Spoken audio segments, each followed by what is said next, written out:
যে গরমে মানুষ ফ্যান ছাড়া 1 মিনিট থাকতে পারে না, সেই গরমের মধ্যে আমরা আপনাদের মা বোনেরা চুলার আগুনকে সামনে নিয়ে ফ্যান ছাড়া পাকঘরের ভিতরে দিনরাত রান্না করে যাচ্ছি পরিবারের সবাইকে খাওয়ানোর জন্য, পরিবারের সবাইকে সুস্থ রাখার জন্য।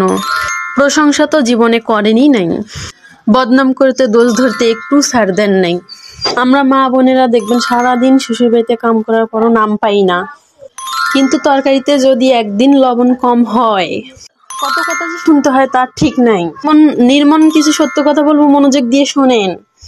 নিজের টাকা দিয়ে যখন রেস্টুরেন্টে খেতে যান, খাবারও খান, টাকাও দেন, আবার বাহিরে এসে স্ট্যাটাস মারেন। কয়জন আছেন বলেন মা আপনাকে অনেক ধন্যবাদ, আজীবন রান্না করে খাওয়াইছেন?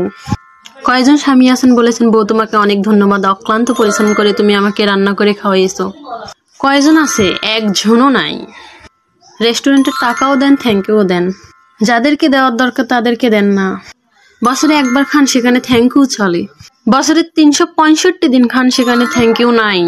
আর এদেরকে আমরা খুশি করতে চাই, এদের জন্য কষ্ট করে যাই। আমরা কি আসলে আপনাদের কাছে খুব বেশি কিছু চাই?